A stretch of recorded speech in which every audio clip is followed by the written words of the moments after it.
لدلوك الشمس إلى غسق الليل وقرآن الفجر إن القرآن الفجر كان مشهودا ومن الليل فتهجد به نافلة لك عسى أن يبعثك ربك مقاما محمودا وقل رب أدخلني مدخل صدق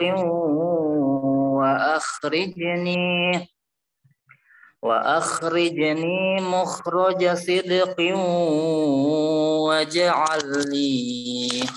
واجعل لي من لدنك سلطانا نصيرا وقل جاء الحق وزهق الباطل إن الباطل كان زهوقا وننزل من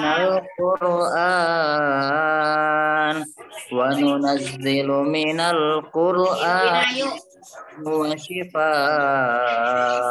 ورحمة للمؤمنين ولا يزيد الظالمين إلا خسارا. Shadaqallahul azim. Semoga dengan dibacakan ayat Al-Quran tersebut menambah keberkahan kita pada malam hari ini, dan semoga yang membaca dan mendengarkan mendapatkan pahala di sisi Allah Subhanahu wa taala. Itu acara selanjutnya, langsung saja ke kami for nursing yang akan disampaikan langsung oleh Bapak Arsyad SK Nurse MHPE. Dan bagi Bapak Ibu yang sudah memiliki pertanyaan bisa langsung menuliskannya di kolom komentar ya Bapak Ibu. Untuk Bapak Aris, apakah sudah siap? Insyaallah siap, Mas. Kepada Pak Arsyad kami persilahkan. Ya, baik, terima kasih. Baik, bismillahirrahmanirrahim. Assalamualaikum warahmatullahi wabarakatuh. Waalaikumsalam warahmatullahi wabarakatuh. Selamat malam Bapak Ibu semuanya. Senior-senior saya sapa satu persatu. Masya Allah, di sini ada Bapak Agus Mulyadi dari PBI. Dia adalah senior di Bekam.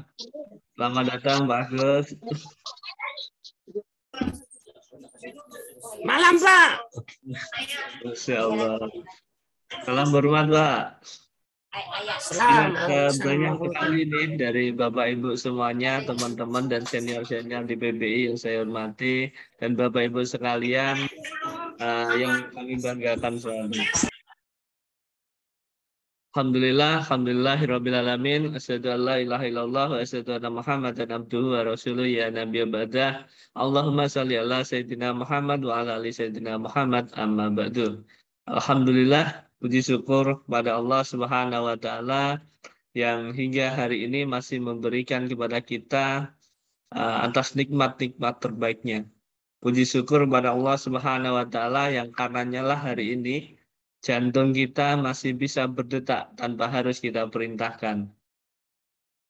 Sehingga jantung ini akan terus memompa darah ke seluruh tubuh, yang mana darah-darah ini nantinya akan membawa nutrisi, oksigen, glukosa yang dibutuhkan oleh sel-sel di dalam tubuh kita. Sehingga terjadilah sebuah metabolisme, jadilah sebuah energi, sehingga kita bisa beraktivitas hingga hari ini. Tentunya aktivitas yang kita berikan adalah aktivitas terbaik kita yang bernilai ibadah kepada Allah Subhanahu wa taala.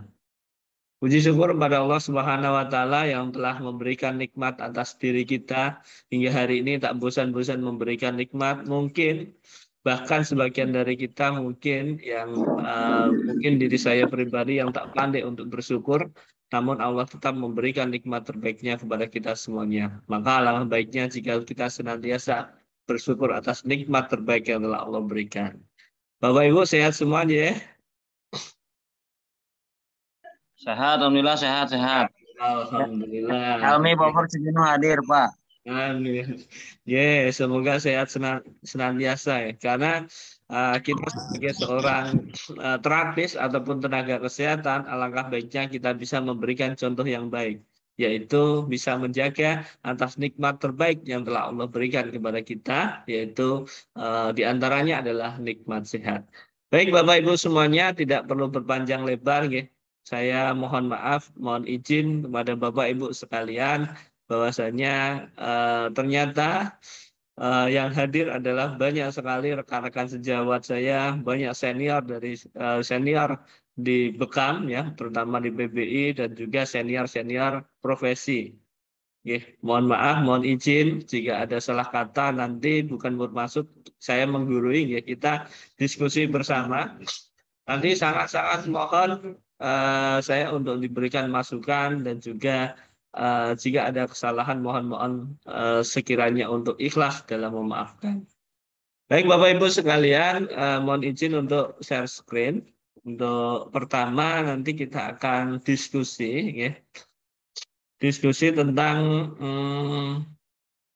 keperawatan dalam Islam, ya.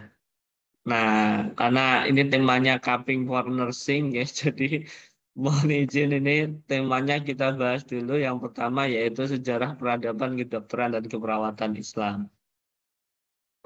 Semoga nanti bisa menambah wawasan bagi diri kita bahwasannya Islam itu kaya, Islam itu hebat, Islam itu menguasai peradaban pada masanya dan saat ini kita harus bisa menjaga semua itu, gitu.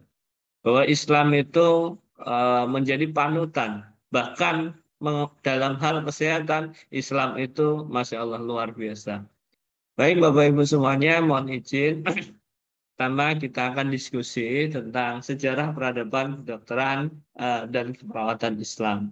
Jadi tentunya kita sebagai seorang Muslim, kita paham betul bahwasanya Muslim itu yang terbaik bagi kita, kan gitu. Karena ini adalah agama kita. Kita harus meyakini bahwa Islam inilah yang terbaik.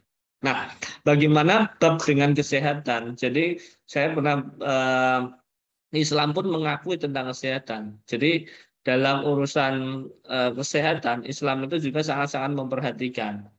Jadi dalam Imam Syafi'i pernah berkata bahwasannya tidaklah aku melihat sebuah ilmu setelah yang utama ya setelah ilmu agama, ilmu halal haram, melainkan ilmu kesehatan. Masya Allah. Sehingga disinilah pentingnya kita untuk meningkatkan atau menjaga kesehatan dalam upaya untuk menjaga hasanah keilmuan ini gitu nih. Nah, Imam Syafi'i pernah berkata bahwa ilmu itu ada dua macam, yaitu ilmu fikih untuk din dan ilmu kedokteran untuk kesehatan badan. Bahkan kalau kita melihat juga bahwasannya dulu ketika kita bicara masalah bekam, ya, bekam ini kan merupakan salah satu wasiat terbaik, ya, yaitu yang karena diperoleh oleh manusia terbaik dan juga pada saat peristiwa terbaik atau peristiwa yang istimewa. Nah, yaitu Isra Mi'raj. Ternyata pada saat Isra Mi'raj itu tidak hanya oleh-olehnya adalah sholat, tetapi juga bekam kan itu. Maka disinilah kita bisa berasumsi bahwasannya Islam itu tidak hanya memikirkan masalah ibadah sholat saja, ya, tetapi juga memikirkan masalah kesehatan. Di balik sholat, sholat adalah ibadah mahdoh kita kepada Allah, tetapi di balik sholat Allah titipkan kesehatan. Begitu juga dengan bekam. Bekam adalah upaya untuk menyehatkan. Tetapi di balik bekam itu sendiri ada nilai-nilai sunnah di dalamnya. Nilai ibadah kita kepada Allah. Masya Allah. Sehingga disinilah Islam itu sangat-sangatlah mementingkan tidak hanya ibadah tetapi juga aspek kesehatan. Maka kita sebagai makhluk ciptaan terbaiknya, apalagi kita diberikan amanah ya untuk menjadi seorang terapis penyehat gitu. Alangkah baiknya jika kita senantiasa mensiarkan bab kesehatan ini. Nah, Bapak Ibu semuanya, ketika kita ditanya siapa sih yang banyak berkontribusi dalam perkembangan ilmu kedokteran? Nah, kalau saya boleh menjawab, saya akan menjawab berdasarkan artikel yang saya dapatkan. Jadi, mohon izin saya tidak menjawab atas asumsi saya pribadi, tetapi saya mencoba untuk menampilkan sebuah evidence base yang mana ini saya dapatkan di dalam sebuah artikel yang ditulis gitu ya, yang sudah terpublikasi sehingga ini kita bisa pelajari bersama.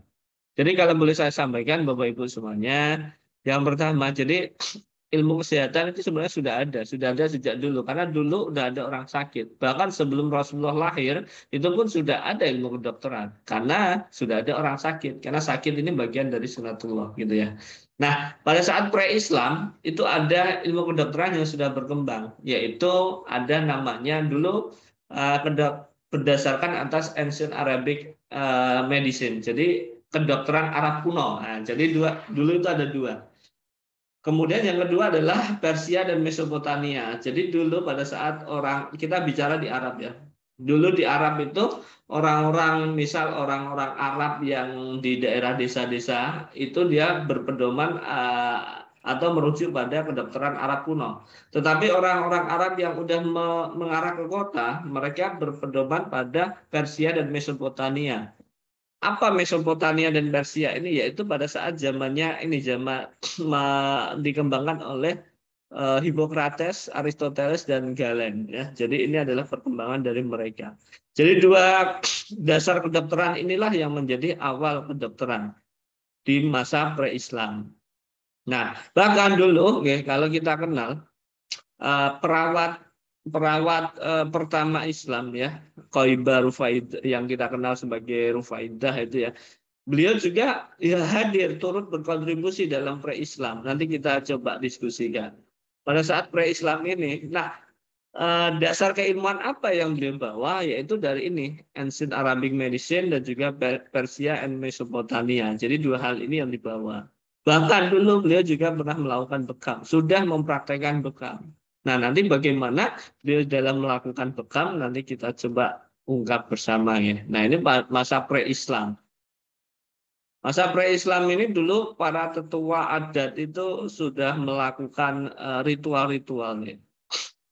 Nah, kemudian pada saat masa pre-Islam, kemudian muncullah kelahiran yang kita tunggu-tunggu, yaitu Nabiullah Muhammad SAW.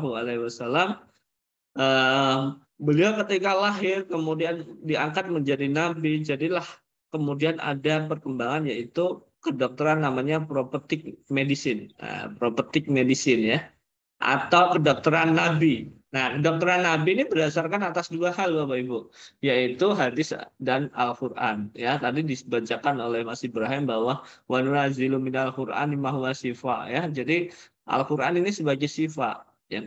Nah, inilah dasar utamanya. Kemudian dari Al-Qur'an dan Al-Hadis. Al-Qur'an dan Al-Hadis sebagai dasar dari prophetic medicine. Kemudian muncullah ada namanya Arabic Islamic Medicine. Arabic Islamic Medicine ini ternyata dari mana asalnya? Dari prophetic medicine dan dari pre-Islamic Arabic. Nah, pre-Islamic Arabic ini kan masih dulu zaman sebelum ada Nabi, berarti masih banyak sekali TBC ya. Banyak sekali TBC ya, tahyil bid'ah dan khurafat ya di sini. Nah, adanya Nabi Muhammad ini kemudian dipilah-pilah lah. Wah, ini kok tidak sesuai dengan syariat ya, ini tidak usah. Bahkan dulu bekam itu pun sudah ada di sini. Sudah ada. Bahkan perawat pertama, Qoibah Al-Aslamiyah atau yang kita kenal Rufaidah itu sudah mempraktekkan bekam di sini. Namun, nah bekam yang dipraktekkan itu tidak terlepas dari kesyirikan dulu.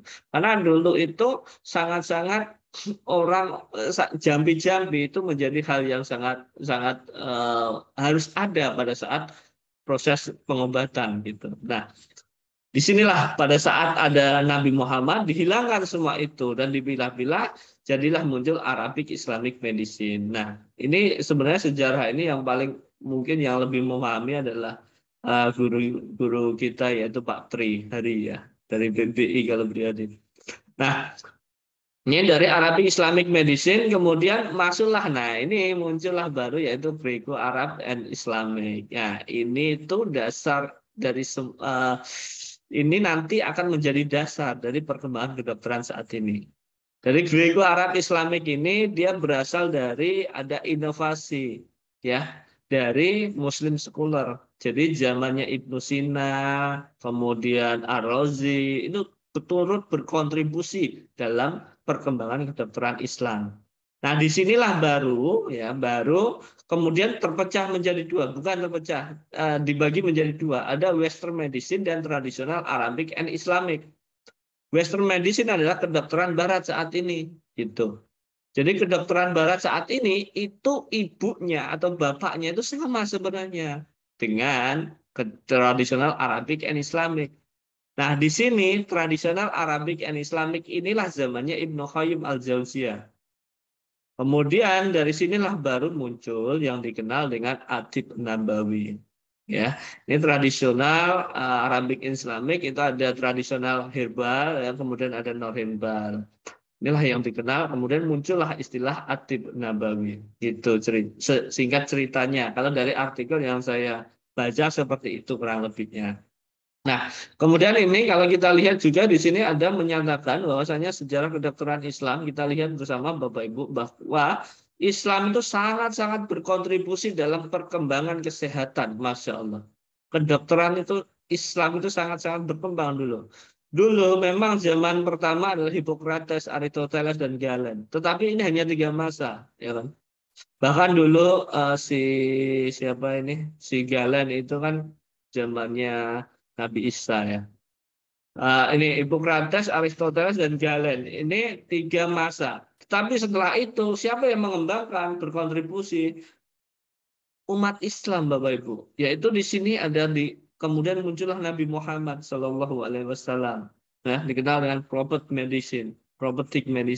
Kemudian ada Quran, ya. Al-Quran muncul, ada Bimaristan, ya. Ini ada Al-Razi, ya, yang kita kenal dengan bapak kedokteran bedah, ya. Kemudian ada Ibnu Sina, yang mana karyanya Masya Allah setara dengan Injil di sana. Kemudian Ibnu Zuhur, Al-Baitar, yang mana ini bapak herbal, ya. Ibnu Al-Nafis, dan masih banyak lagi umat-umat muslim, ilmuwan muslim yang turut berkontribusi dalam perkembangan kedokteran Islam. Sehingga disinilah ini sejarah yang hilang, Bapak Ibu. Kalau di dalam dunia kedokteran saat ini, tidak ada kita diajarkan hal semacam ini. Tidak ada diajarkan bahwa dulu itu Nabi Muhammad yang mengembangkan kedokteran, ya. Kemudian ada Ar-Razi dan sebagainya. Yang dikenal hanya Hippocrates, Aristoteles, dan Galen. Nah, disinilah Bapak Ibu semuanya, marilah kita bekali anak cucu kita dengan pengetahuan ini. Bahwa umat Islam dulu itu sangat-sangat berkontribusi dalam sejarah kedokteran Islam. Ini. Nah, oke, lanjut. Tadi kan kita sempat bicara tentang Ancient Arabic Medicine, ya, pengobatan Arab kuno. Yang mana dulu kan banyak sekali kaum jahiliyah, ya, yang masih jauh dari Islam, ya, sehingga pengobatan mereka dulu itu tergantung pada hewan dan tumbuhan yang di sekitarnya. Nah, seperti jinten hitam dulu, batu sauda itu sudah ada sejak dulu. Kemudian ada air kencing unta, empedu hewan buah, susu keledai, dan lain sebagainya. Dan yang menarik adalah ini, wanita tetua suku Arab Badui itu menggunakan mantra-mantra. Sehingga dulu itu pengobatan, setiap kali melakukan pengobatan itu tidak terlepas dengan mantra-mantra. Makanya dulu si Rufaidah itu, perawat pertama, itu juga melakukan mantra-mantra, melakukan jambi-jambi sebelum datangnya Rasulullah, sebelum adanya Islam. Karena dia hidup di 2 zaman, ya, zaman pre-Islam dan Islam. Nanti kita bahas. Nah, kemudian kalau di kedokteran Yunani, ya, tadi kita kenal Mesopotamia, Persia, ya, ada Hippocrates. Yang mana Hippocrates ini dikenal sebagai bapak kedokteran saat ini di dalam textbook kedokteran. Dikenal sebagai bapak kedokteran.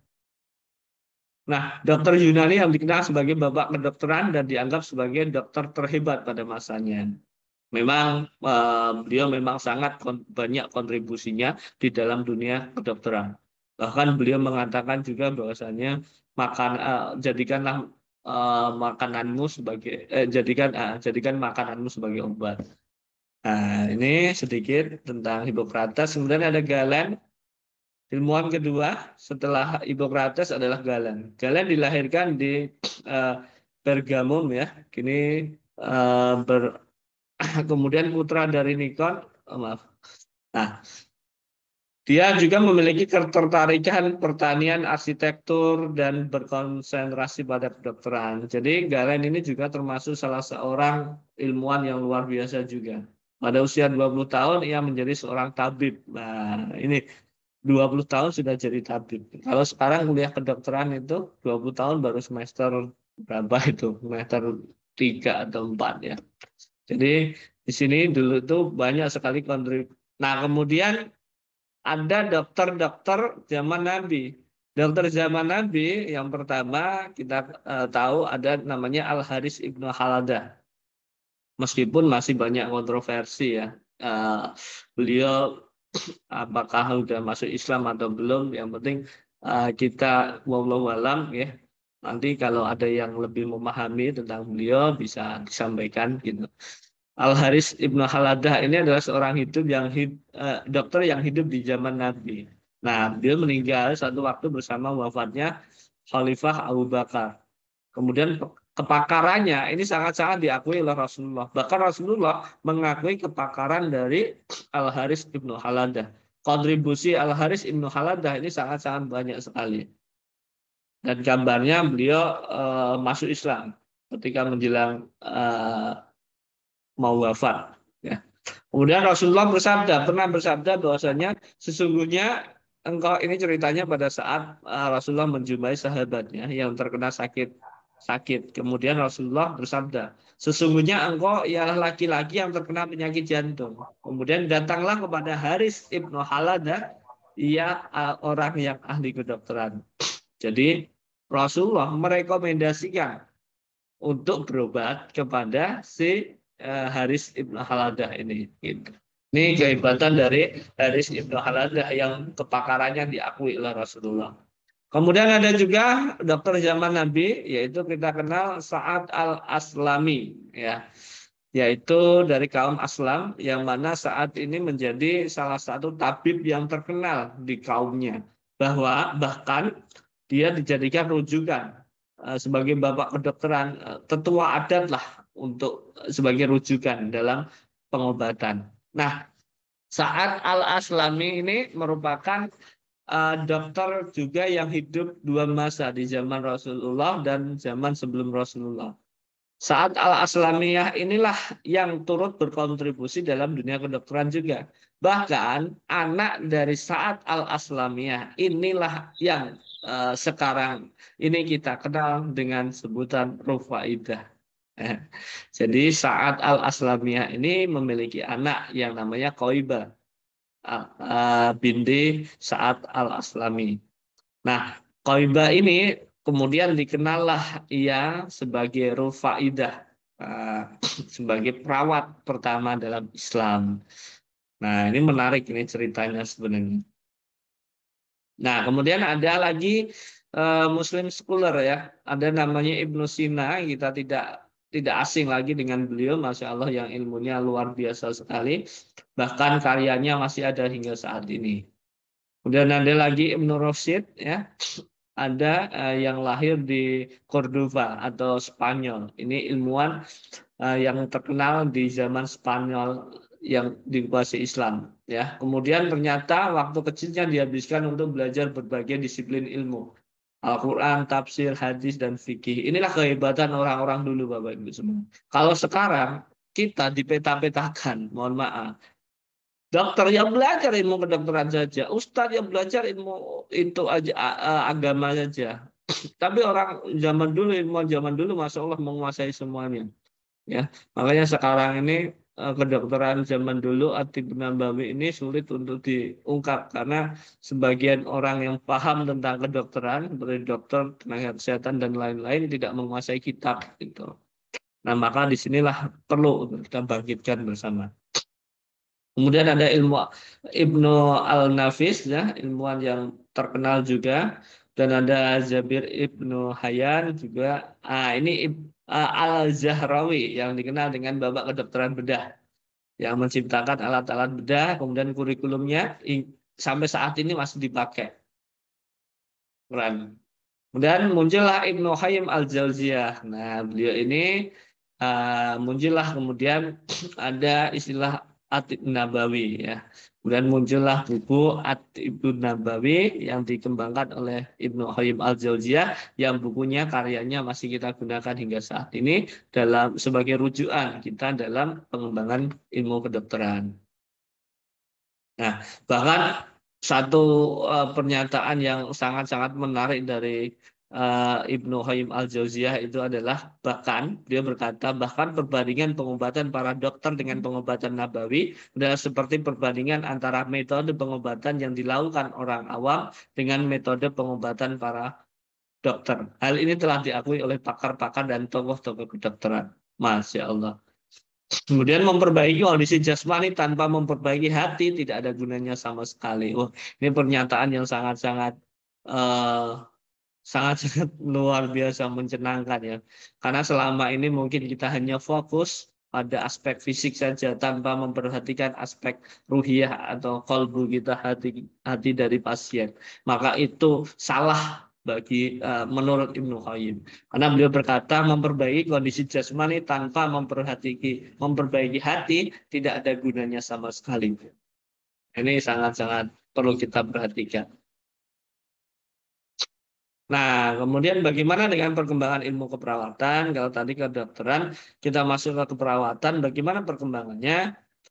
Dan siapa perawat pertama dalam Islam? Ya, jadi kita kenal, sebutlah dengan Rufaidah binti Sa'ad al-Bani Aslam. Jadi mohon maaf, itu ada kesalahan penulisan ya di buku itu.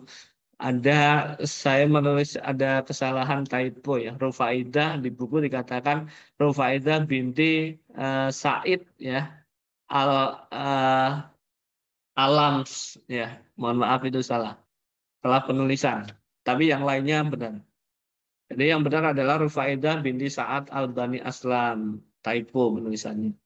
Nah, beliau lahir di Yathrib sekitar 25 tahun sebelum kedatangan Rasulullah Shallallahu Alaihi Wasallam.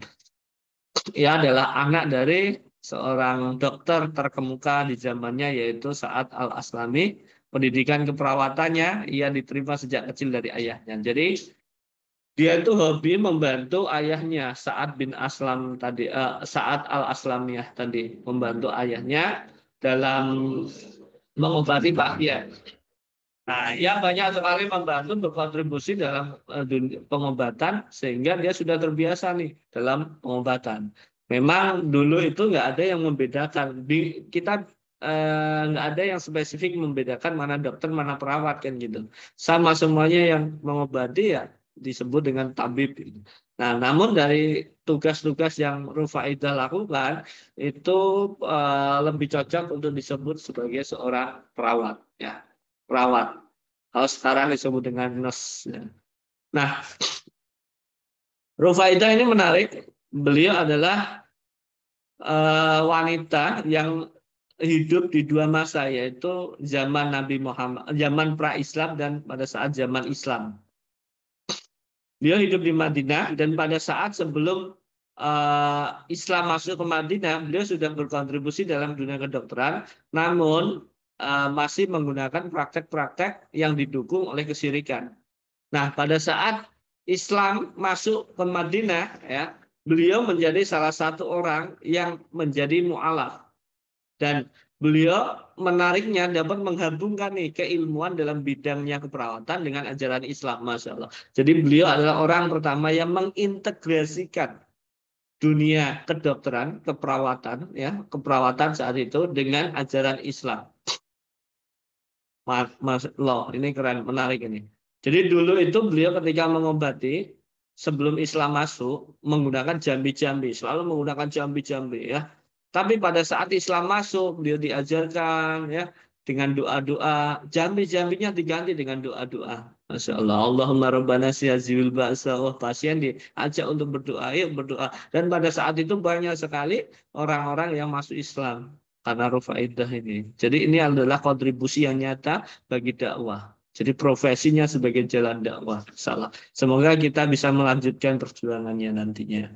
Kita sebagai seorang nakes ataupun sebagai seorang terapis, semoga nanti kita bisa melanjutkan perjuangan dari Rufaidah ini. Misal kita sebagai terapis bekam, maka kita jadikanlah terapis bekam ini, profesi kita ini sebagai jalan dakwah kita. tidak hanya mengutamakan daya tarif ya, tetapi juga harus ada dakwah, nilai dakwahnya gitu. Nah, ini yang selalu saya sampaikan kepada adik-adik mahasiswa kami, bahwasanya perawat Islam pertama adalah Rufaidah, dan beliau memiliki kontribusi yang nyata bagi dakwah kesehatan Islam. Nah, peran Rufaidah ada dua, yaitu peran Rufaidah pada saat pra-Islam dan pada saat Islam. Pada saat pra-Islam, beliau praktek kesehatan di masa dia membantu ayahnya ya. Jadi mengenal pengobatan-pengobatan diajari oleh ayahnya. Dan ini ia juga mengembangkan teknik pengobatan, yaitu venesection, kauterisasi, dan bekam. Nah, beliau juga dulu praktek bekam. Tetapi praktek bekamnya masih jauh dari standar yang ada. Dulu tidak mengenal kebersihan, Bapak Ibu. Jadi sebelum Islam, beliau prakteknya itu tidak mengenal kebersihan. Sehingga tempatnya praktek itu kumuh, jorok gitu. Sehingga tidak nyaman pasien. Tapi setelah Islam masuk, diajarkanlah kebersihan. Maka dia akan membersihkan semuanya. Sebelum melakukan tindakan mencuci tangan dan lain sebagainya. Inilah Islam yang punya kontribusi nyata bagi kesehatan. Dan juga dulu sebelum melakukan bekam, dia melakukan jambi-jambi dulu. Mencampur adukkan dengan jambi-jambi. Tetapi setelah Islam muncul, hadir, diajarkan doa-doa, dipadukanlah pengobatan-pengobatan yang dilakukan dengan doa, menghilangkan jambi-jambi, tetapi diganti dengan doa.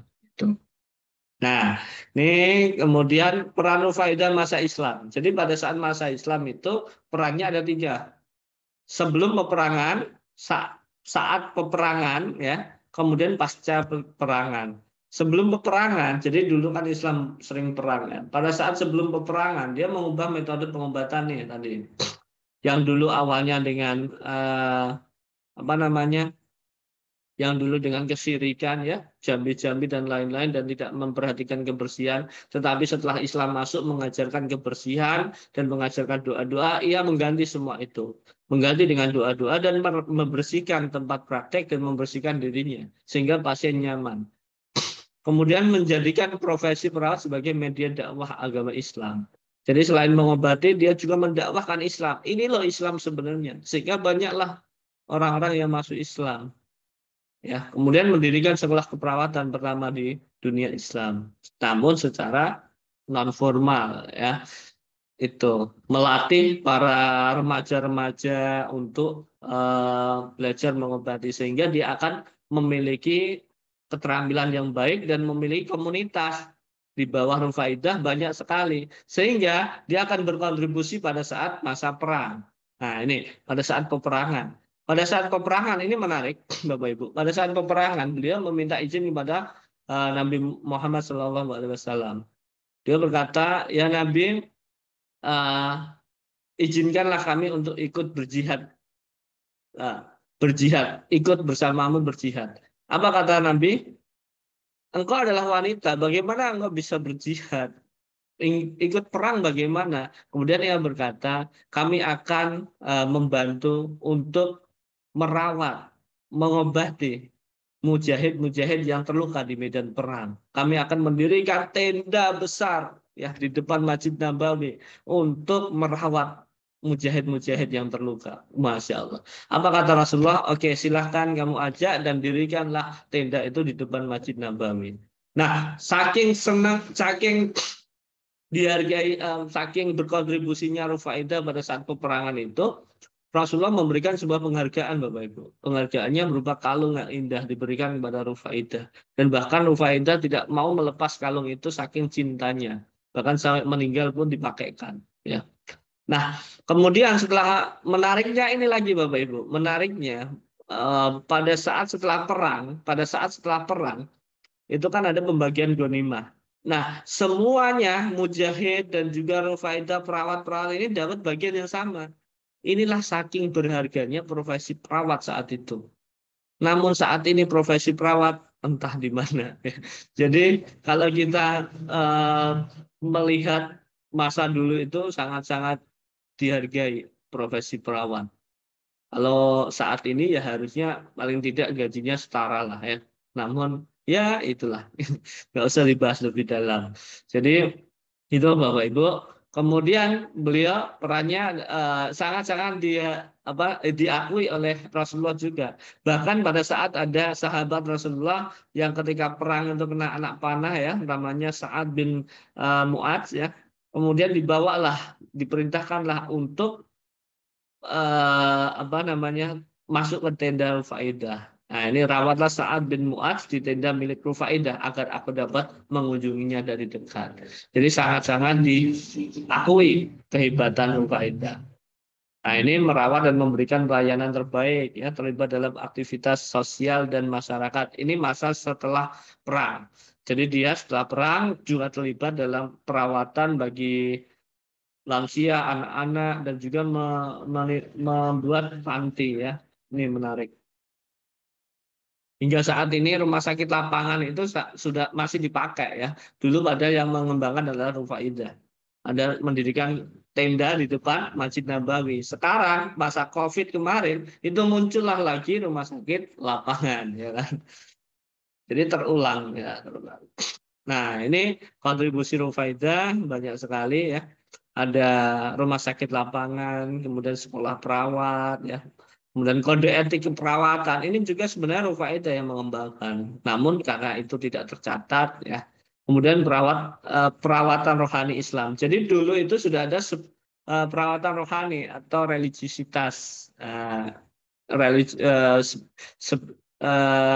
asuhan keperawatan religius atau spiritualitasnya. Dulu itu sudah ada dikembangkan Rufaidah. Karena beliau meyakini bahwa sakit manusia itu tidak hanya berupa jasad, tapi juga ada ruh yang mendukungnya, ada hatinya, ada kolbunya. Itulah yang perlu dirawat juga. Gitu. Nih. Nah, ini teori keperawatan saat ini ya, ada teori yang digunakan, teori lingkungan Florence ya. Kemudian teori keperawatan Henderson dan manusia Marta. Sesungguhnya semua itu tidak lain ada sangkut pautnya dari Rufaidah diambil ya. Yang kalau dalam dunia keperawatan saat ini modern ya, yang diajarkan kepada mahasiswa itu selalu perawat pertama adalah Florence Nightingale ya. Tetapi kita sebagai seorang tenaga kesehatan atau sebagai dosen keperawatan, mohon marilah kita ingatkan bahwasanya dalam Islam itu ada Rufaidah ya, bukan Florence ya. Jauh sebelum Florence lahir itu Rufaidah sudah lahir dan sudah punya banyak kontribusi. Ini bahaya ini Florence ini karena dikenal dengan Lady of Lamp yang mana itu dapat menyinari kegelapan. Oh, padahal yang menyinari kegelapan membawa cahaya itu adalah Nabi Muhammad. Ini doktrin-doktrin yang ya ya gitu ya dari barat. Jadi oke gitu. Kemudian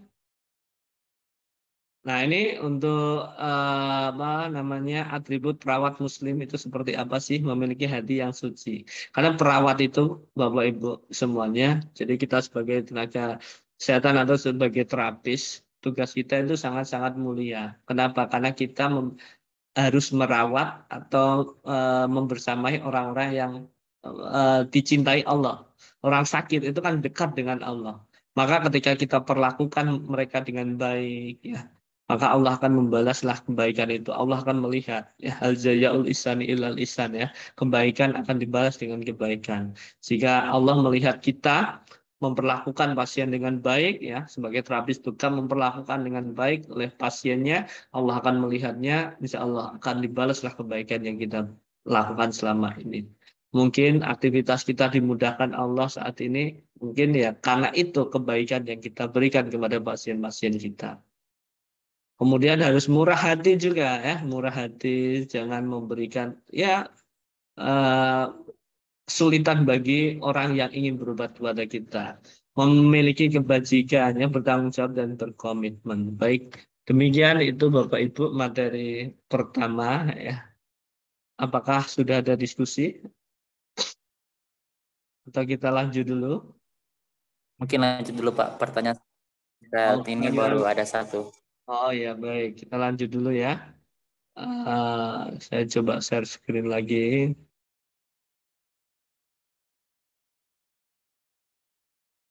Kita masuk ke materi konsep kesehatan Islam. Bismillah. Konsep kesehatan Islam kita agak nyambung ya. konsep kesehatan Islam. Jadi konsep kesehatan Islam itu punya konsep dalam sehat dan sakitnya ya. Jadi kalau boleh saya katakan, pertama, sebelum kita menjadi seorang tenaga kesehatan ataupun terapis yang berhubungan dengan manusia, kita harus paham dulu tentang manusia, Bapak Ibu semua. Ya, apa yang harus kita pahami yaitu fitrah dari manusia. Apa fitrah dari manusia? Kalau boleh saya katakan ya, dari beberapa literatur yaitu sempurna dan seimbang. Di dalam Quran surat At-Tin ayat 4 ya, sesungguhnya kami telah menciptakan manusia dalam bentuk sebaik-baiknya. Jadi manusia itu diciptakan Allah dalam bentuk sebaik-baiknya bentuk.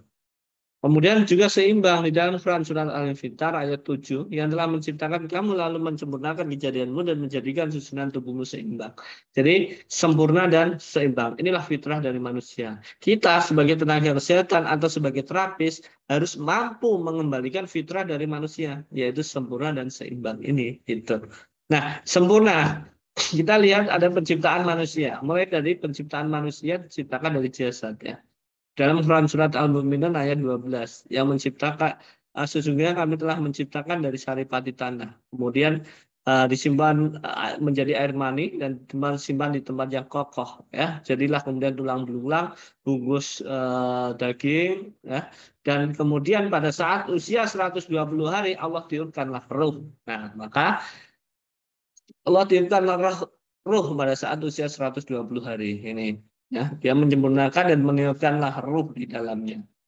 Maka sebenarnya manusia itu bukan hanya bentuk jasad saja. Nah, inilah konsep dasar kita Bapak Ibu ketika nanti merawat seorang pasien atau sebagai terapis bekam gitu. Bahwa manusia itu bukan hanya jasad, tetapi manusia diberikanlah ruh oleh Allah. Ketika ruh itu bercampur dengan unsur jasad dia jadilah nafas. Ya. Kemudian Allah titipkan akal agar manusia mampu untuk berpikir menjadi ulil albab. Kemudian Allah berikan kolbu ya. Nah, inilah sebagai dasar sehingga ketika kita nanti pasien datang kita bekam bukan hanya untuk menghilangkan nyerinya saja, tapi harapannya setelah bekam hatinya semakin baik ya, sholatnya ibadahnya semakin baik, ibadahnya semakin rutin ya kan. Kemudian aktivitasnya jauh dari dosa-dosa, pikirannya semakin tenang. Nah, inilah harapan kita Bapak Ibu. Jadi ini manusia. Kemudian kalau dalam dunia kedokteran keperawatan holistik dikenal dengan mind body and soul ya.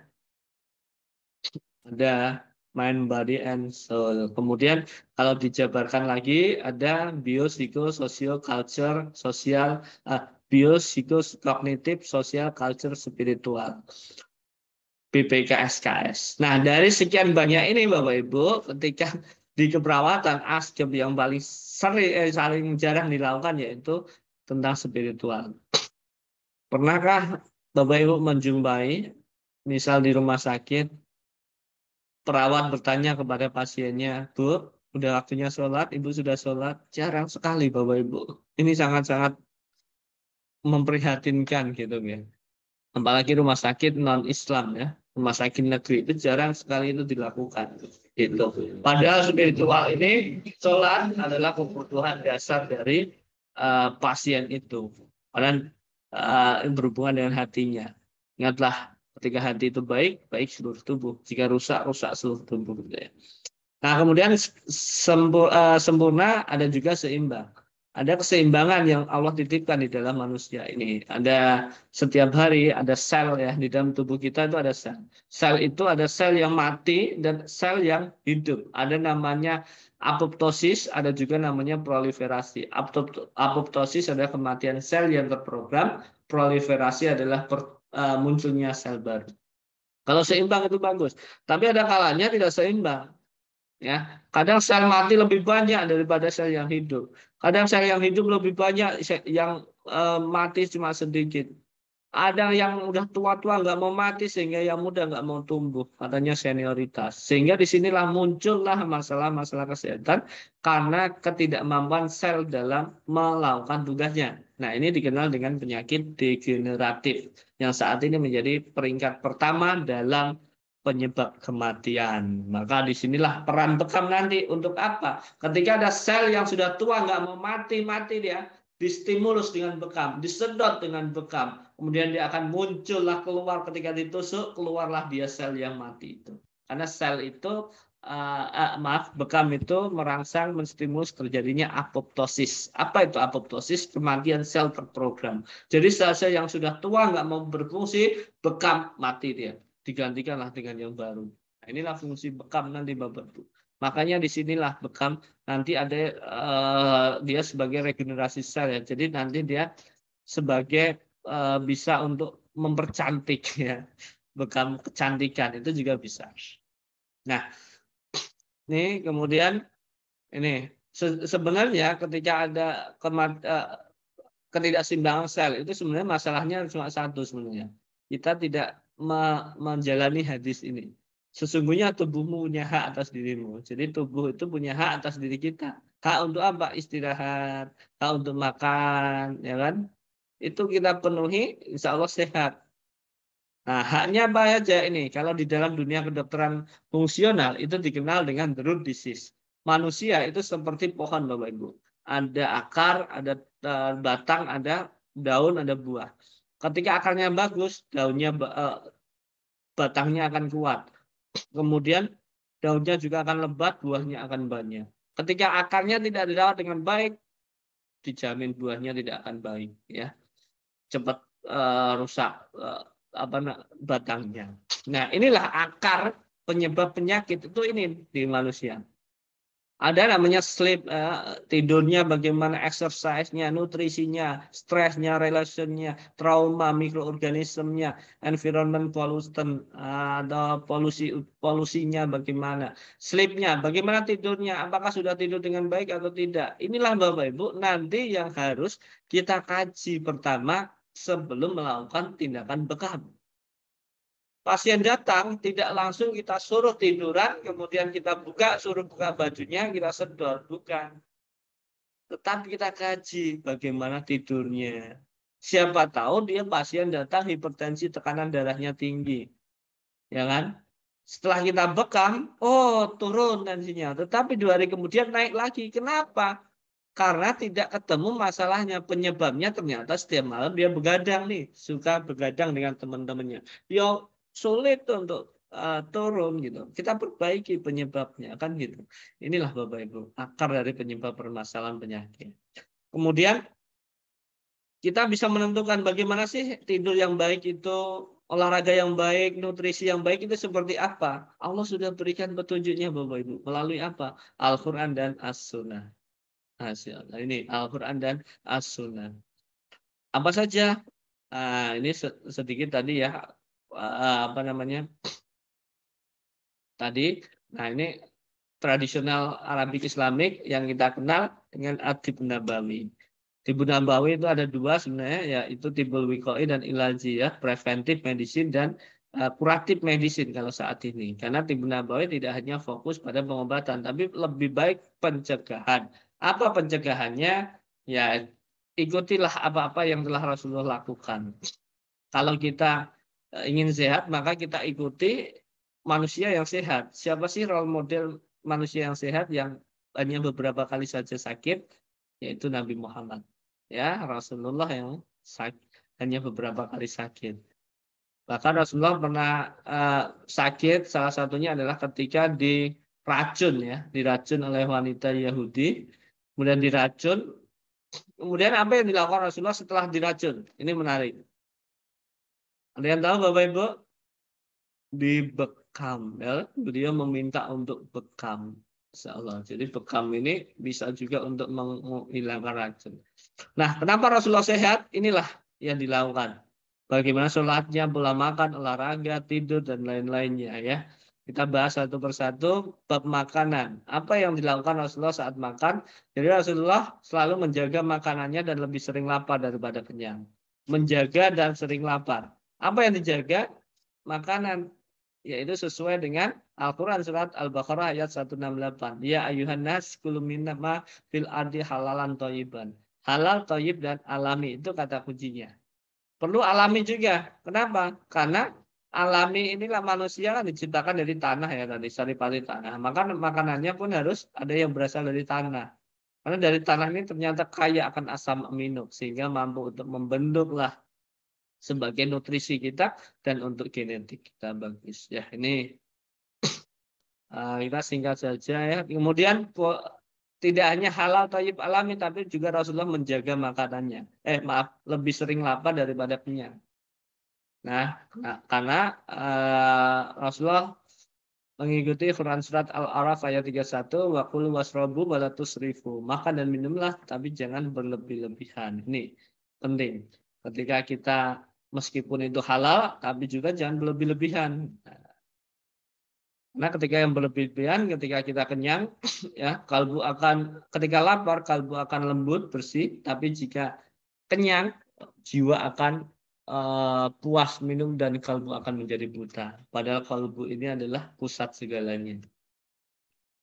Ya, ingat di dalam segumpal daging itu ada di dalam tubuh ada segumpal daging.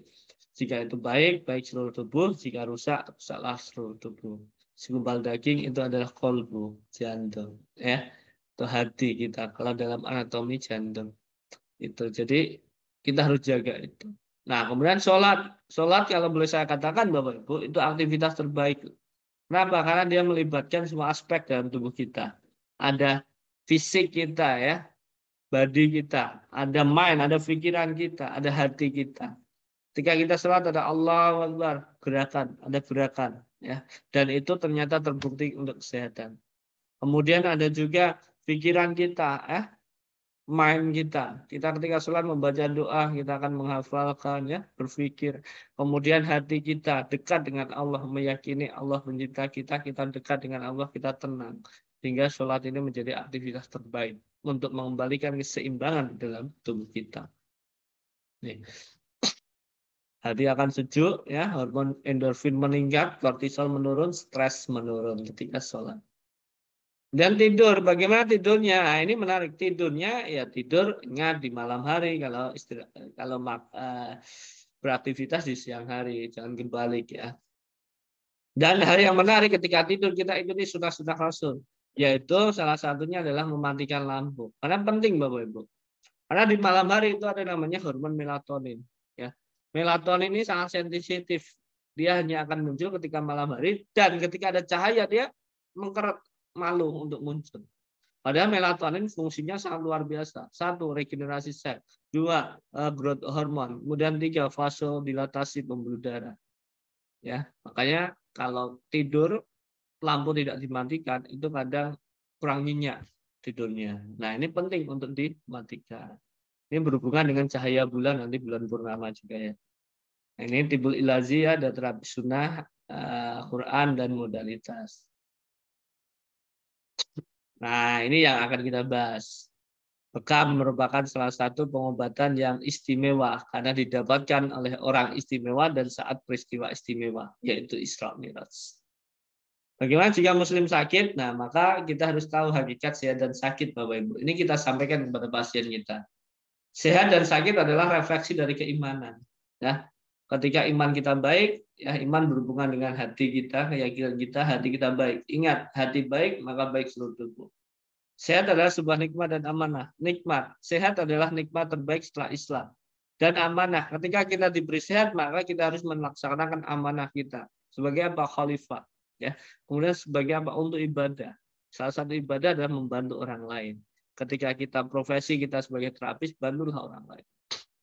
Sakit adalah bentuk kesempatan dan peringatan dari Allah. Kesempatan untuk apa? 1, menggugurkan dosa-dosa. 2, bersilaturahim dengan keluarga. 3, untuk istirahat. 4, untuk diijabahlah doa-doa. Karena orang sakit dekat dengan Allah. Ini kita yakinkan kepada pasien. Ketika kita yakinkan pasien datang, kemudian kita berkata, Ibu, Bapak adalah orang yang beruntung. Karena Allah pilih Bapak Ibu untuk sakit ini. Insya Allah sakit ini akan membawa keberkahan. Akan digugurkan dosa-dosa. Ibu sekarang bisa lebih banyak istirahat, bertemu dengan keluarganya. Sakit adalah satu bentuk kecintaan Allah. Kenapa? Karena Allah dekat dengan orang sakit. Ya, Rasulullah pernah bersabda, sungguh nanti ketika kiamat Allah akan berkata kepada hambanya, kenapa engkau tidak menjengukku saat aku sakit? Kemudian kata si fulan itu, ya Allah, bagaimana aku menjengukmu ya Allah? Kemudian Allah berkata, kemarin si fulan itu sakit, ketika engkau menjenguknya, maka engkau dapati aku di sana. Jadi disinilah keutamaan orang sakit, ya. Sehingga kita sampaikan kepada pasien, insya Allah pasien akan tenang ketika tahu itu. Kemudian kesalahan dalam berobat ini juga penting untuk kita sampaikan, Bapak Ibu, keyakinan bahwa obat yang menyembuhkan. Obat tidak menyembuhkan. Wa idza maridtu fahuwa yashfin. Ketika aku sakit, Allah yang menyembuhkan. Bekam tidak menyembuhkan, yang menyembuhkan adalah Allah. Berobat kepada orang yang salah. Ya, siapa orang salah? Dukun. Tapi sekarang nggak ada dukun, adanya usun. Nih, berburuk sangka pada Allah tentang sakit ini juga tidak boleh dilakukan. Ya, ini kita sampaikan kepada pasien kita. Nah, bagaimana caranya agar kita bisa meraup pahala saat sakit? Jadi kita ajarkan pasien triknya atau tipsnya. Bagaimana sih cara meraup pahala ketika sakit? Jadi saat sakit malah banyak sekali pahalanya. Yang pertama adalah ingat. Yang pertama adalah kita harus ingat siapa sih yang memberikan sakit, yaitu Allah. Wa idza maritu fa huwa yashfin. Ketika aku sakit, maka Allah yang menyembuhkan. Maka kita ingat Allah. Ya, jangan ingat sakit kepala, ingat paramek, bukan, tapi ingat Allah. Allah yang menyembuhkan. Itulah yang dilakukan Nabi Musa, ya. Bahkan ditegur oleh Allah karena tidak ingat pada saat itu, pada saat ia sakit kembali tidak ingat Allah.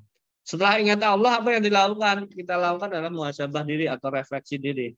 Kita cari tahu apa sih penyebab saya sakit. Sampaikan kepada pasien. Ajak pasien untuk merefleksi diri. Disinilah tugas peran dari perawat dan juga tugas peran dari terapis. Tanyakan, kaji. Pak, kemarin melakukan apa? Bagaimana tidurnya? Bagaimana aktivitasnya? Nah, setelah itu dia cerita panjang lebar. Nah, ketemulah ini kalau malam begadang. Makanya gini, makanannya ya tidak sehat, makanya jadi seperti ini. Ini tugas kita untuk membantu pasien melakukan muhasabah diri ini. Setelah ketemu barulah istighfar dulu, baru ikhtiar. Tobat dulu, baru obat. Jangan ikhtiar dulu, baru istighfar. Tapi istighfar dulu, baru ikhtiar. Tobat dulu, baru obat. Ikhtiar apa? Tawazun, keseimbangan. Ya, di dalam tubuh kita kalau bisa katakan itu ada sirkulasi, ada absorpsi dan ekskresi. Itu perlu diseimbangkan, Bapak Ibu. Sirkulasi ketika kesumbatan ya, maka kita lebarkan pembuluh darah sirkulasinya dengan apa? Misal bekal. Absorpsi penyerapannya kurang baik karena nutrisinya tidak tercukupi, maka bantulah dengan herbal, bantulah dengan nutrisi. Kemudian bantulah dengan probiotik dan lain sebagainya. Ekspresi pengeluaran, ginjalnya bermasalah dan lain sebagainya, bantulah dengan bekam juga atau pengobatan lainnya. Tetapi di balik itu semua Bapak Ibu, satu yang penting dan saya taruh di tengah, ini utama yaitu qalbu. Lakukanlah tazkiyatun nafs dulu. Ketika hatinya baik, insya Allah semuanya akan mengikuti baik. Tuh. Ini konsep yang saya bangun ya. Ketika ada masukan, mohon untuk sangat-sangat memberikan masukan dan jika ada yang kurang pas, mohon untuk diingatkan saya. Ini konsep yang saya buat. Gitu. Kemudian yang terakhir setelah ikhtiar, sampaikan pasien untuk bersabar. Karena Rasulullah bersabda ketika bersabar pahalanya surga, insya Allah. Jadi menarik Bapak Ibu. Ketika ada pasien yang sakit, kita ingatkan bahwa sakit ini adalah menggugurkan dosa-dosa, ya, kemudian dekat dengan Allah sehingga diijabahlah doa-doa kita. Kemudian ketika sakit kita berobat dengan cara yang sunnah, ya, mendapatkan pahala. Setelah berobat ikhtiar tadi, ya, kemudian bersabar, dapat pahala surga, masya Allah. Ya, insya Allah akan tenang. Nah, jadi kesimpulannya mukmin yang kuat lebih baik dan dicintai oleh Allah daripada mukmin yang lemah. Namun keduanya tetap memiliki kebaikan. So. Baik itu Bapak Ibu, 8:30 ya. Mohon izin setengah jam lagi saya sampaikan satu materi lagi, nanti kita akan buka diskusi yang panjang. Salah. Ya, yang terakhir yaitu tentang sejarah dan teori bekam. Nah, ini menarik, sejarah dan teori bekam.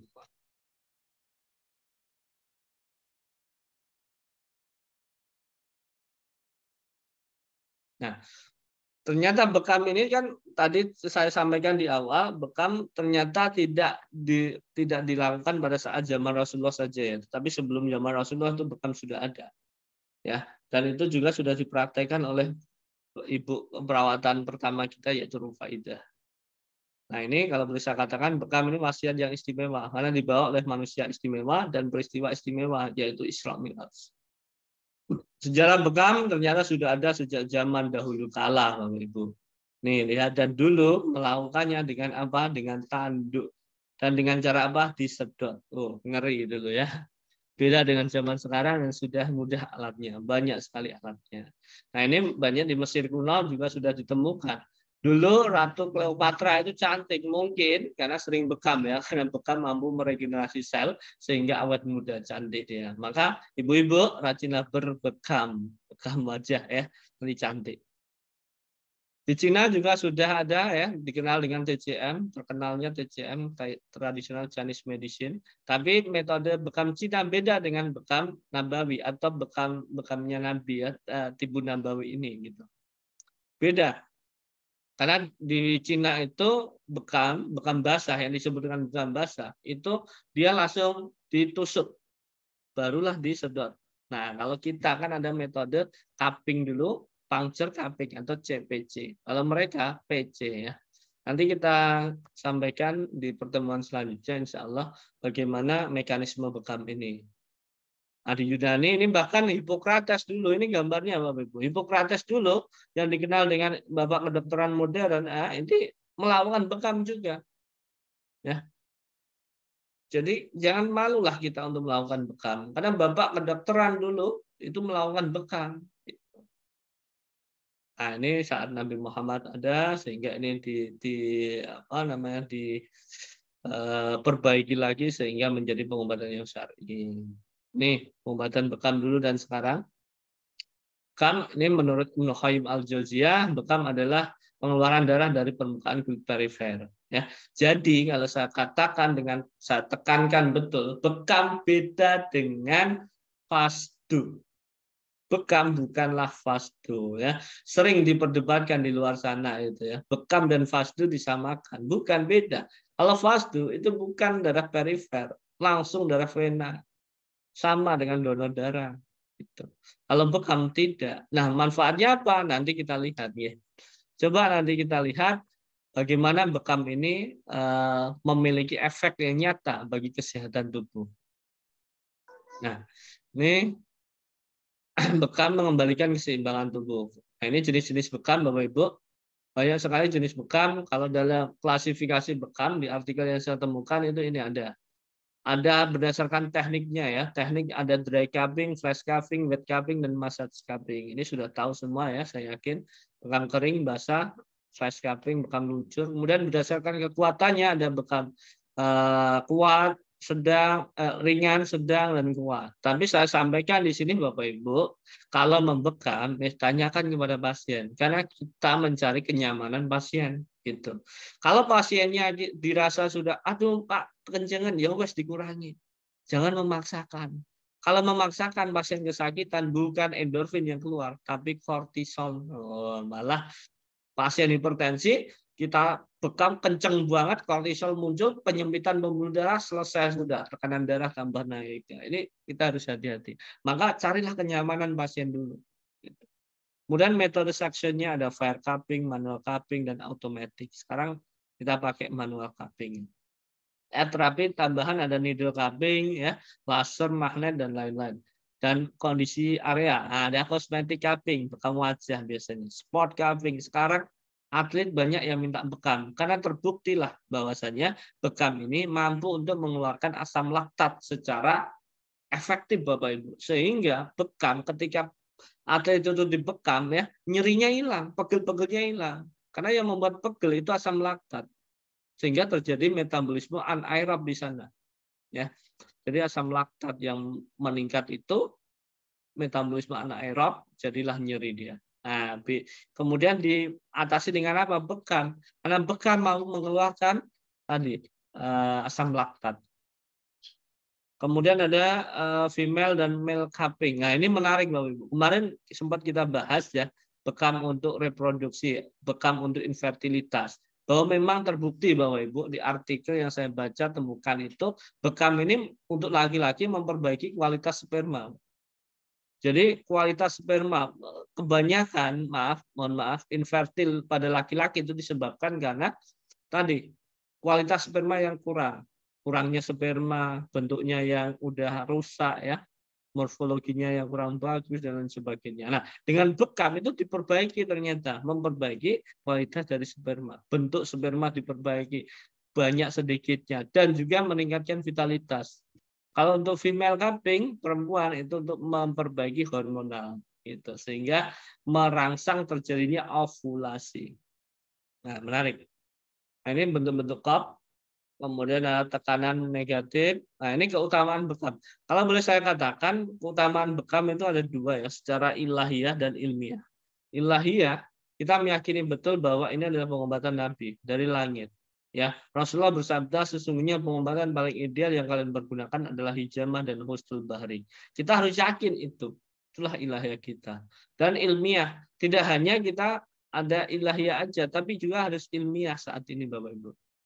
Ya, yaitu dalam artikel ini ternyata bekam itu mampu sebagai preventif, kuratif, dan rehabilitatif. Promotif, preventif, kuratif, rehabilitatif. Jadi sempurna insya Allah. Jadi dia akan jadi sangat-sangat sempurna karena dia mampu sebagai promotif, preventif, kuratif, dan rehabilitatif. Beda dengan terapi lainnya insya Allah. Sehingga ini bisa digunakan baik untuk orang sehat, untuk orang sakit, dan untuk orang yang sedang rehabilitasi itu bisa digunakan bekam ini. Maka disinilah keyakinan secara ilmiah kita.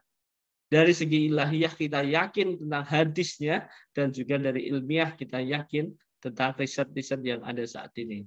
Jadi tidak menutup kemungkinan Bapak Ibu kita juga harus baca-baca riset. Kenapa? Karena kita berada di zaman riset gitu kan, evidence based. Kalau kita tidak sesuai dengan evidence based, orang-orang yang anti sunnah akan mentertawakan kita. Tetapi kita harus buktikan dengan evidence based. Inilah dakwah kita, bentuk dari dakwah kita. Bagi ibu-ibu, bagi bapak ibu yang berkecimpung di dunia pendidikan, mari kita bersama-sama dalam mengembangkan MBN evidence based dari bekam ini, sehingga nanti bekam akan mengglobal, ya, akan dilirik diperhatikan oleh banyak orang dan kedudukannya akan semakin tinggi gitu. Inilah cara kita menjaga sunnah ini. Itulah dakwah kita. Nah, ini kemudian proses bekam itu ada 3, CPC, cupping, puncture, cupping ya. Dan setiap dari aktivitas bekam ini, masya Allah, ada efek, ada manfaatnya untuk diri kita. Kalau di Cina hanya puncture cupping, tapi kita ada cupping. Kenapa harus di cupping pertama? Ternyata ini manfaatnya. Bisa memberikan efek analgesik, kemudian hipoksia jaringan ya. Ketika hipoksia kemudian muncullah HIF1 alfa, HIF1 alfa kemudian merangsang terjadinya peningkatan EPO ya, eritropoietin, muncullah eritropoiesis sehingga muncullah darah baru, HB meningkat. Nah, ini Bapak Ibu. Luar biasanya bekam kita. Kemudian ada puncture ketika ditusuk nanti HSP70 keluar ya. Ada nitrit oxide yang keluar, pembuluh darah lebar dan seterusnya. Ini akan kita bahas di mekanisme bekam nanti materi selanjutnya. Cupping berikutnya akan CPS keluar, diangkatlah dia. Gitu. Sehingga aliran darah akan semakin lancar. Nah, ini ada menarik lagi bekam dan ginjal Bapak Ibu. Jadi kalau saya boleh katakan manusia itu kan dibekali oleh Allah dengan sistem yang sudah untuk mendukung keberlangsungan hidup manusia. Salah satunya adalah sistem urinaria, yaitu ada ginjal juga. Tugasnya apa? Menjaga keseimbangan sebenarnya. Sebenarnya tubuh itu dengan adanya ginjal itu sudah cukup seimbang. Asal manusia sesuai dengan fitrahnya. Fitrahnya apa? Makan halal thayyib alami. Dulu kakek nenek kita itu saking alaminya makanan, jarang sekali yang gagal ginjal. Bahkan nggak ada. Tapi saat ini anak-anak muda, naudzubillah ya, sudah gagal ginjal, cuci darah dan lain sebagainya. Kenapa? Ternyata ada yang salah nih dari fitrahnya kita. Makanan, minuman ya saat ini. Sehingga ginjal tidak mampu lagi nih untuk melakukan tugasnya. Maka nah ini Allah dengan segala maha taunya dulu Allah udah ini umat akhir zaman ini nanti pasti akan banyak yang keluar dari fitrah. Maka Allah perintahkanlah Nabi Muhammad untuk menyuruh umat yang berbekam. Ternyata bekam dan ginjal ini punya kesamaan. Itu apa? Jadi kalau boleh saya katakan dari segi kekuatan filtrasi. Kalau ginjal kekuatan filtrasi, filtrasi itu penyaringan, ya kan? Di mana glomerulus yang ginjal itu kekuatannya hanya 10 mmHg saringannya. Tetapi kulit ya yang disedot dengan bekam, jadi gini, saya ulangi, tubuh punya sistem ekskresi. Salah satu di antaranya adalah ginjal dan kulit. Nah, kulit hanya ekskresinya sedikit ketika tidak distimulus. Nah, dengan distimulus oleh bekam, dia mampu untuk mengeluarkan zat-zat yang tidak bermanfaat bagi tubuh. Jadi kekuatan filtrasi kulit ini ketika disedot bekam itu mencapai 163 sampai 433. Artinya 16 sampai 43 kali lipat dari kekuatan filtrasi ginjal. Artinya apa? Hampir 30 rata-rata ini.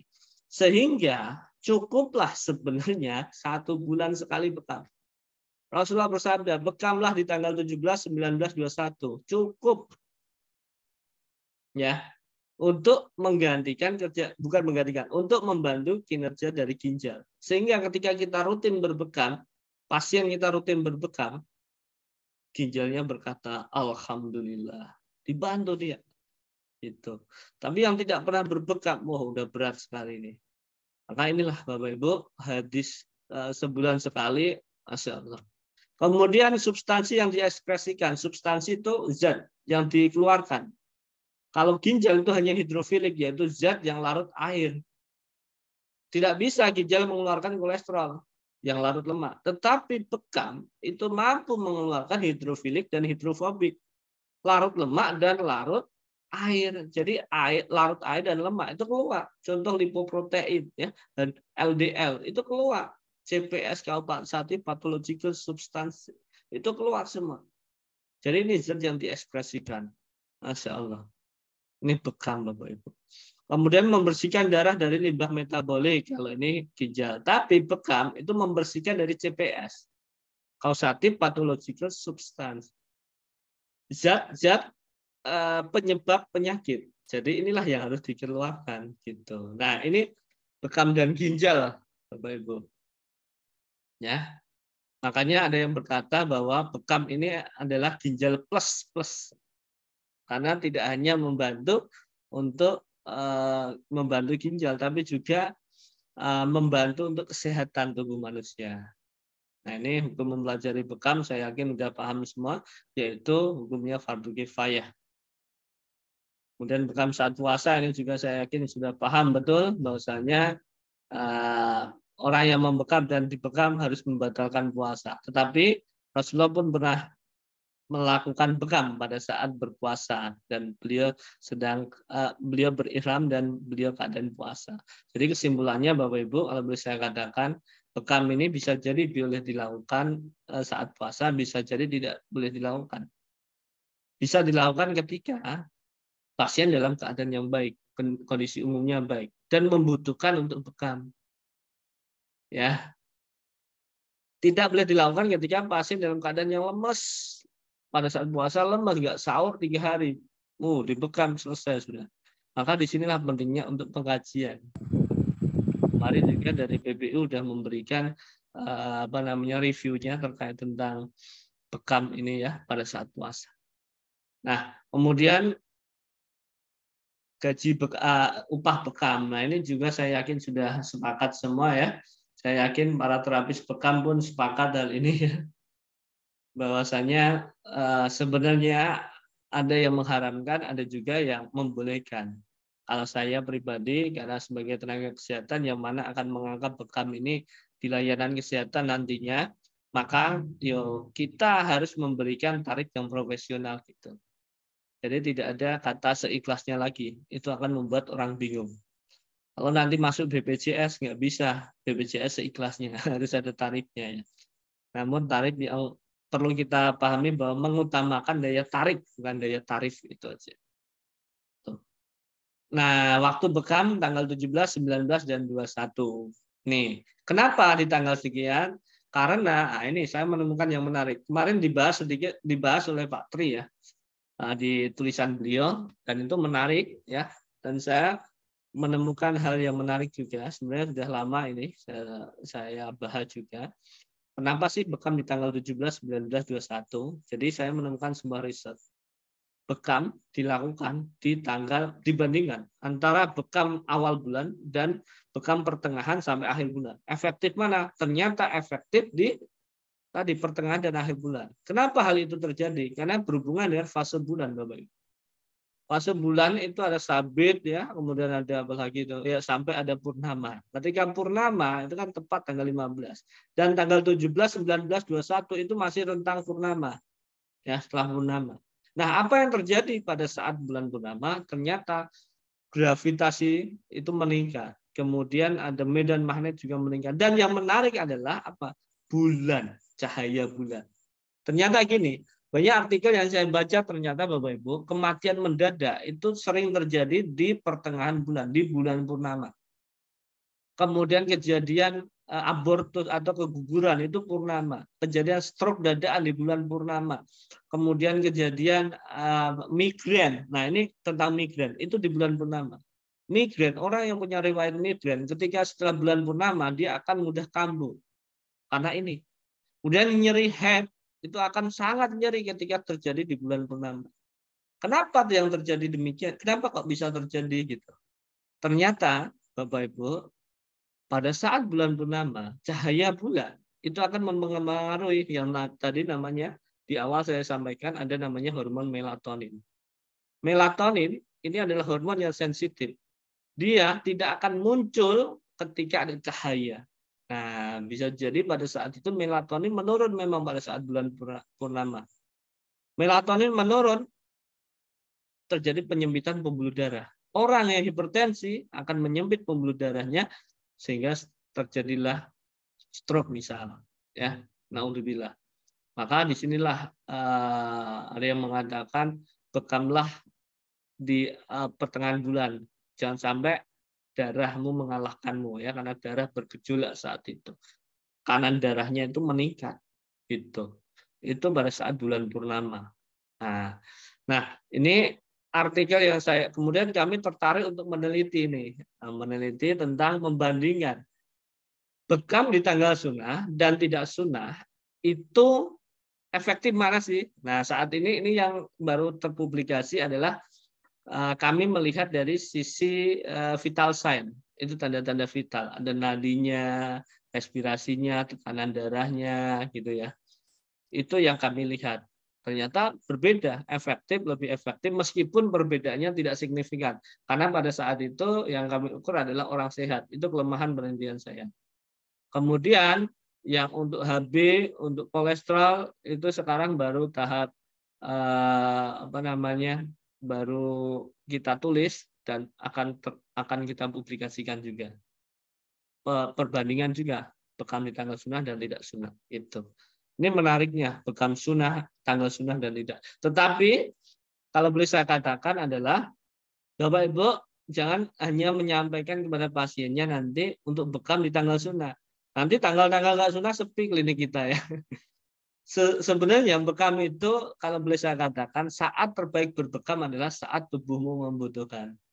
Ketika hari ini butuh, nggak usah nunggu tanggal 17 masih lama. Saat ini aja langsung lakukan karena tubuh kita membutuhkan.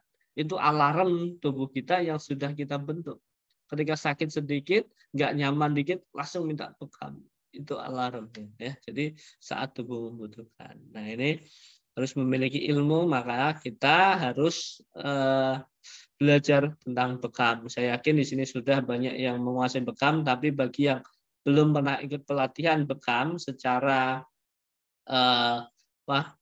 belum pernah ikut pelatihan bekam secara resmi ya, maka saran kami mohon bisa ikut untuk pelatihan bekam.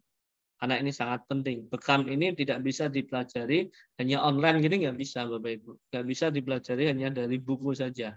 Butuh pendamping dan butuh praktek gitu. Ya, jadi saran kami silakan dekati daerah-daerah masing-masing. Jika ada pelatihan, silahkan ikut. Tuh. Tapi di sini banyak sekali udah trainer ya yang ada di sini. Nah ini terapis. Oh ya ini terkait tentang pelatihan. Nanti insya Allah panitia akan menyampaikan memberikan bonus kepada Bapak Ibu Doorpress ya, yang apa namanya potongan harga. Udah. Kemudian ini untuk adab dan etika terapis bekam. Jadi ini ada adab dan etikanya. Yang penting yang pertama adalah tulus dan ikhlas menolong karena Allah. Ya, karena Allah lah tujuan kita, ibadah kita kepada Allah. Jadi tidak hanya berdasarkan tarif ya. Kita menolong, oh ini nanti ngasihnya banyak, saya semangat lah, tidak. Karena kita harus tulus dan ikhlas menolong karena Allah dan mengutamakan daya tarik bukan daya tarif, memegang teguh kesyarian bekam ya. Nyat besok itu Bapak Ibu bekam ini akan masuk di dunia medis ya. Maksudnya adalah layanan kesehatan akan ada, di keperawatan pun akan ada. Jangan sampai bekam ini kedudukannya sama dengan terapi pengobatan-pengobatan lainnya yang bisa dilakukan dengan lawan jenis. Maka ini sebagai seorang tenaga kesehatan, kami mohon dengan sangat, marilah kita jaga kesyarian bekam. Jangan sampai nanti ada perawat laki-laki membekam perempuan, bahkan sebaliknya perempuan membekam laki-laki. Saya menemukan banyak sekali update atau apa namanya di medsos itu banyak teman-teman kita, sahabat-sahabat kita yang mohon maaf perempuan membekam laki-laki. Allah, disitulah saya prihatin sekali. Ini gimana ini? Dasarnya ini nggak ada. Makanya kita, marilah kita merapat. Makanya saya tulis buku saya itu Covering for Nursing, Tinjauan Syariah dan Ilmiah.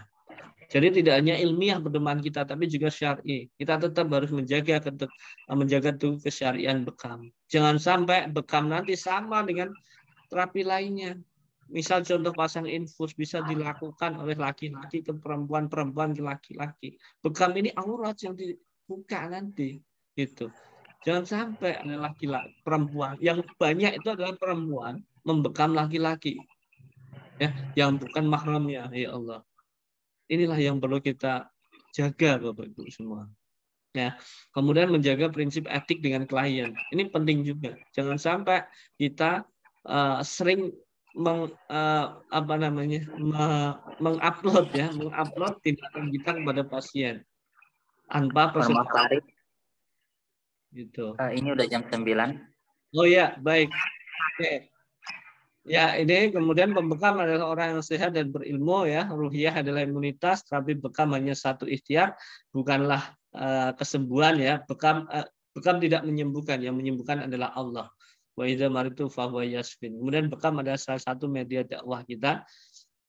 Jadi inilah Bapak Ibu, ketika kita membekam, harapannya bukan hanya jasad yang sehat, nyerinya hilang, tidak, tetapi juga hatinya akan semakin tenang pasiennya, hatinya semakin baik, ingat kepada Allah, sholatnya semakin baik, ya kan, berhenti maksiat, menghindari maksiat, ya, pikirannya semakin tenang, gitu. Inilah harapan kita. Bekam itu mengembalikan keseimbangan tubuh, bukan hanya fisiknya saja yang sehat, tapi hati dan pikiran pun sehat. Itu bisa dilakukan oleh siapa? Yaitu oleh bekam sunnah. Dan oleh siapa? Oleh kita, para terapis yang tidak alergi dengan sunnah, menjunjung tinggi sunnah Nabi ini.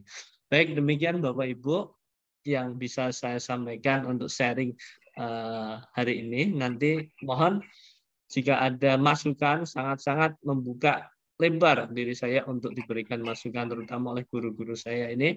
Wah, hadir ini Pak guru saya Pak Tri hari ini. Wah, nanti banyak sekali masukan dari beliau. Baik, demikian. Monggo kita bisa diskusi bersama.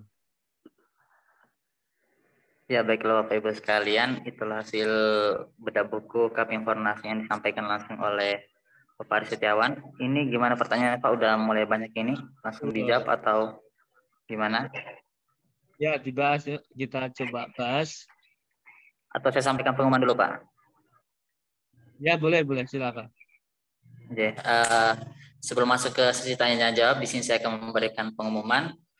kami akan memberikan door prize, kaos hijama, dan voucher pelatihan bekam senilai 200.000 kepada penanya terbaik atau yang aktif dalam berdiskusi. Dan semua yang membeli buku kami Fornasing juga nanti akan mendapatkan voucher pelatihan bekam senilai 200.000 dan bisa ditukarkan pada saat pelatihan.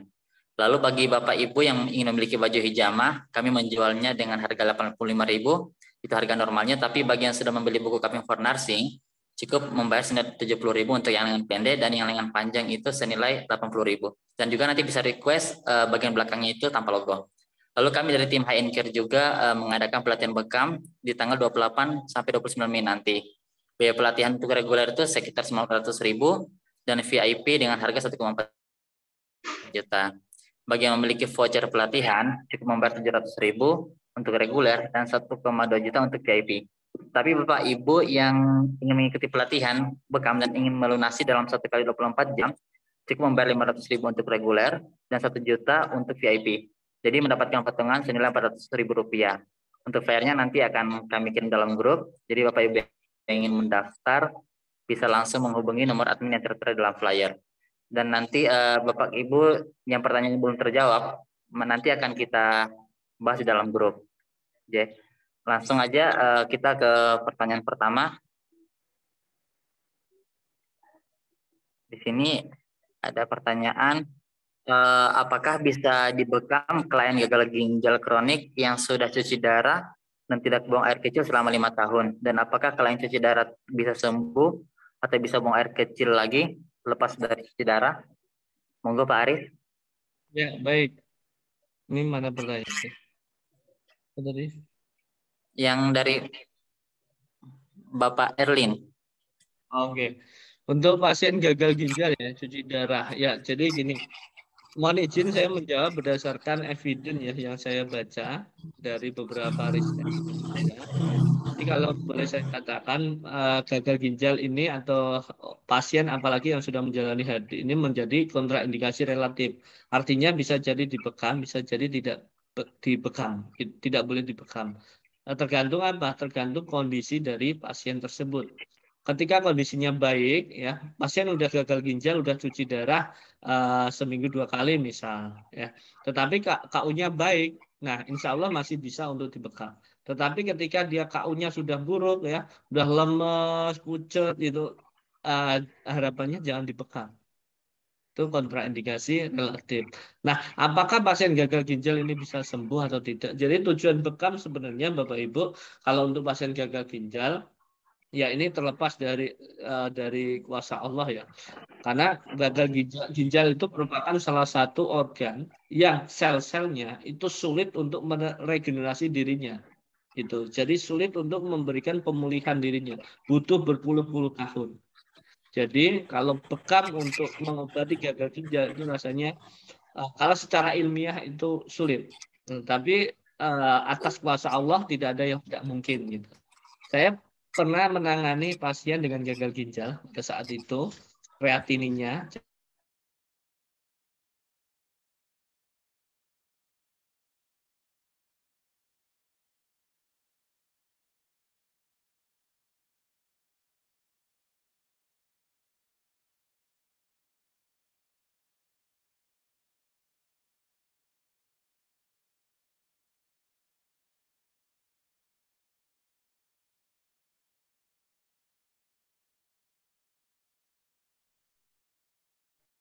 Ya, suara saya terdengar, mohon maaf.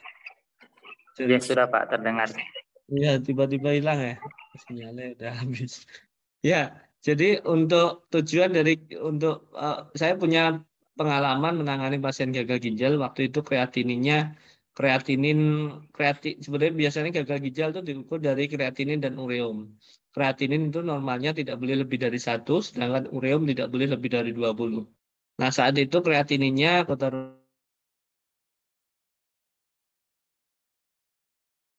ya terdengar, hilang lagi saya. Ya, mohon izin untuk mematikan kamera dulu ya, karena sinyalnya biar stabil dulu. Ya, pada saat itu kreatininya tinggi. Kreatininya ada 10 Bapak Ibu. Padahal tidak boleh lebih dari 1 ya.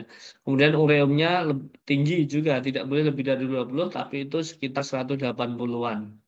Nah, kemudian waktu datang pertama pasiennya dalam kondisi lemas. Kemudian kami sampaikan kepada pasien bahasanya kalau lemas gini tidak bisa kita bekam. Kita tidak berani untuk membekam.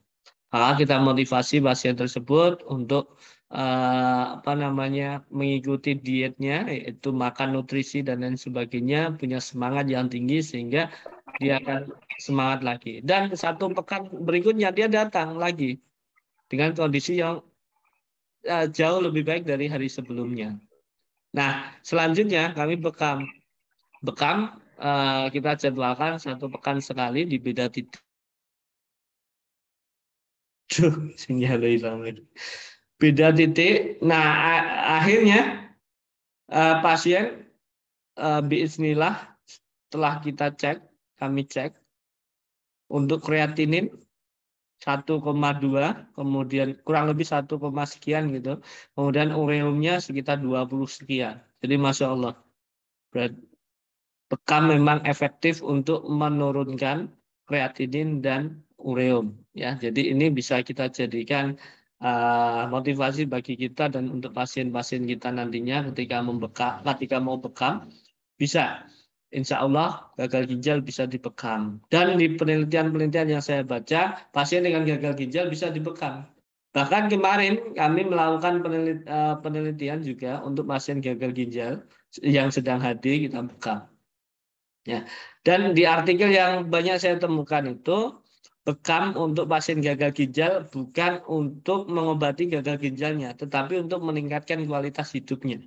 Karena pasien dengan gagal ginjal kemudian sudah menjalani HD, mereka itu cenderung merasakan nyeri ketika HD ya, mual dan sebagainya, banyak efek-efek yang didapatkan. Sehingga dengan bekam ini akan mengurangi efek-efek itu, sehingga tidurnya pun nyenyak, nyerinya hilang gitu, tenang, stresnya berkurang, meningkat kualitas hidup. Jadi bekam lebih ke meningkatkan kualitas hidup dari pasien, bukan untuk mengobati gagal ginjalnya. Tapi bisa untuk membantu ginjalnya, jadi merawat ginjalnya agar tidak semakin buruk. Gitu. Ya, mohon maaf Pak, tadi suaranya hilang muncul Pak. Jadi mungkin nanti bisa jelaskan lagi di dalam grup Pak. Oh ya ya ya. Ini kita udah di jam 9:11 Pak. Di Sulawesi mungkin udah jam 10 Satu Pak. lagi. Atau ada Satu yang lagi mau saya. ini angkat tangan yang resen boleh. Ya, monggo Pak Helmi Ferdiansyah, monggo. Baik, saudara mantap, terima kasih banyak Pak. Penjelasan bukunya luar biasa. Banyak hadis-hadis yang saya pahami dijelaskan secara ilmiah di sini. Contoh tadi terkait tanggal-tanggal tuna. Karena kami pasien saya pribadi gitu ya, saya Jaringan Pak. ya seperti saya. Oke. Begini, Pak, salam kenal, saya Ahmad Diasa di Bogor. Saya memang udah aktif di Bekam dari 2014. Buku yang saya tulis adalah Sehat Rasulullah. Alhamdulillah bekamnya pun bersanad lewat kitab sama ilmu Muhammadiyah. Doanya semoga manfaat ilmunya buat umat yang lain. Yang jadi pertanyaan adalah, Pak, mohon penjelasannya untuk kan ini kan hebat luar biasa Pak Bekam ini. Ya. Ya, monggo lanjut Pak. Ya, luar biasa kehebatan bekam ini Pak. Saya mau nanya untuk yang beberapa penyakit yang bisa dibekam dan tidak bekam dan non bekam gitu Pak.